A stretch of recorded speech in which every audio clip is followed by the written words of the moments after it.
نے جب کوئی راز کی بات کرنا ہوتی تو حضرت حذیفہ بن یمان سے کرتے۔ تو فرماتے ہیں کہ میں چونکہ حضور کے ساتھ نماز نہیں پڑھ سکا تھا، کافی وقت گزر گیا، تو ماں نے مجھے اجازت دی حضور کی خدمت میں حاضر ہونے کی۔ اس شرط پہ ماں نے چھٹی دے دی کہ حضور سے جا کے میرے لیے بھی اور اپنے لیے بھی مغفرت کی دعا کروانا، چونکہ صحابہ کی شدید آرزو ہوتی تھی کہ حضور کے ہاتھ اٹھ جائے۔ انہیں پتہ تھا کہ یہ ہاتھ اٹھ جائے تو باب اجابت تک پہنچتے ہیں، پھر خالی نہیں موڑے جاتے۔ تو کہا کہ حضور سے میرے لیے اور اپنے لیے مغفرت کی دعا کروانا۔ ماں نے اجازت دے دی تو یہ حضور کی خدمت میں آئے۔ کہتے ہیں میں نے مغرب کی نماز پڑھی اور سلام پھرا تو میرے دل میں تھا کہ حضور سے ملوں اور کہوں کہ حضور میرے لیے، میری ماں کے لیے مغفرت کی دعا کر دیجئے، لیکن حضور نوافل میں ایسے مشغول ہوئے کہ مجھے موقع نہ مل پایا، حتیٰ کہ عشاء کا وقت ہو گیا۔ عشاء کی اذان پکاری جانے لگی، حضور نے نماز عشاء پڑھائی، سلام پھرا تو میرے دل میں تھا کہ ماں نے جاتے ہی پوچھنا ہے کہ دعا کروائی تھی تو کیا جواب دوں گا۔ مغرب کی نماز کی چھٹی ملی، عشاء بھی ہو گئی اور میں عرض نہیں کر سکا۔ تو میں ابھی سوچ ہی رہا تھا کہ حضور حجرہ انور کی طرف بڑھ گئے۔ اب جنہوں نے مسجد نبوی کی حاضری کا شرف پایا ہے وہ جانتے ہیں کہ مصلی نبوی سے حجرہ رسول کا فاصلہ ہی کتنا ہے، اور جنہوں نے یہ شرف نہیں پایا میری دعا ہے کہ وہ اڑ کے مدینے چلے جائیں۔ سچی بات ہے، جس نے وہ شہر نہیں دیکھا اس نے کچھ بھی نہیں دیکھا۔ جنہوں ویک کے اکھیاں ٹھر دیاں نے، جنہوں ویک کے ٹھر دا سینہ ہے، ربا تیری ساری خدائی وچوں بس اکو شہر مدینہ ہے۔ آج اس وقت پوری دنیا کے اوپر جو وبا پھیلی ہے اس کی وجہ سے جہاں اور بہت ساری چیزیں ہمارے لیے اذیت اور دکھ کا ذریعہ ہیں، وہاں ایک بہت بڑا دکھ ہے کہ مسجد نبوی کے دروازے بھی بند ہیں۔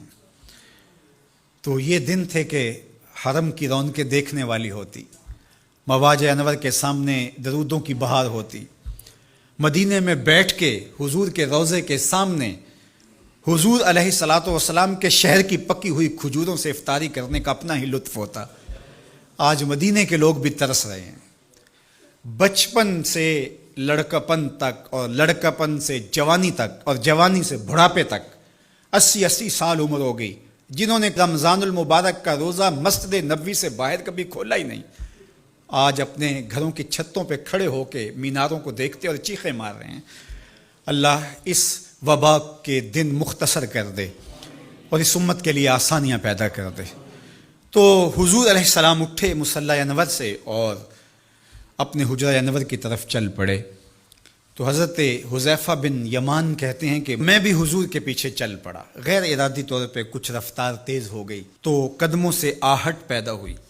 تو حضور نے ارشاد فرمایا کہ من ھذا، کون ہے؟ پھر خود ہی کہا حذیفہ تو نہیں؟ قلت نعم، میں نے کہا جی جی حضور میں حذیفہ ہوں۔ تو آقا کریم علیہ السلام نے کوئی توقف کیے بغیر فرمایا ما حاجتوں کا غفر اللہ لک ولی امک کا، اللہ تجھے بھی بخش دے، تیری ماں کو بھی بخش دے، کس کام آئے ہو؟ اب حذیفہ بن یمان کہتے ہیں جو کام تھا وہ تو جنبش لب سے پہلے ہو گیا، یہاں تو لفظوں کا سہارا نہیں لینا پڑتا، وہ بند لبوں کی بولیاں سمجھتے ہیں۔ تو کہتے ہیں کہ جو حاجت تھی وہ تو پوری ہو گئی، یہی تو کہنا تھا کہ حضور میرے لیے اور میری ماں کے لیے مغفرت کی دعا کیجیے۔ پھر حضور نے ارشاد فرمایا قال ان ھذا ملک لم ینزل الارض قط قبل ھذہ اللیلہ، اے حذیفہ یہ فرشتہ ہے جو اس رات سے پہلے زمین پر کبھی نہیں آیا، یہ پہلی مرتبہ آیا ہے۔ استاذن ربہ ان یسلم علیہ، اس نے رب سے اجازت مانگی تھی، مالک تیرے محبوب کو سلام نہ کر رہا ہوں، مجھے سلام کرنے آیا ہے، لیکن ساتھ ساتھ مالک نے کہا کہ جا رہے ہو میرے محبوب کے پاس سلامی پیش کرنے کے لیے تو ایک تحفہ بھی لیتے جاؤ، تو وہ بھی مجھے دینے آیا ہے۔ تو وہ تحفہ کیا ہے سنو، بے انا فاطمہ تا سیدۃ نساء اہل الجنہ، مجھے خوشخبری دینے آیا ہے کہ آپ کی بیٹی فاطمہ جنتی عورتوں کی سردار ہے، اور وَأَنَّ الْحَسَنَ وَالْحُسَيْنَ سَيِّدَا شَبَابِ أَهْلِ الْجَنَّةِ، اور حسن اور حسین فاطمہ کے بیٹے جنتی جوانوں کے سردار ہیں۔ یہ آج خوشخبری لے کر کے میرے پاس مجھے سلام کرنے آیا ہے۔ تو یہ ملکہ جنت ہیں، خاتون جنت ہیں، سیدہ نساء اہل جنت ہیں۔ کہتے ہیں کہ جب حضور علیہ الصلاۃ والسلام کو سیدہ فاطمہ الزہرا رضی اللہ تعالی عنہا کوئی بات کرتی تھیں تو حضور ان کی بات کو نہیں ٹالتے تھے، ان کی بات مان لیتے تھے۔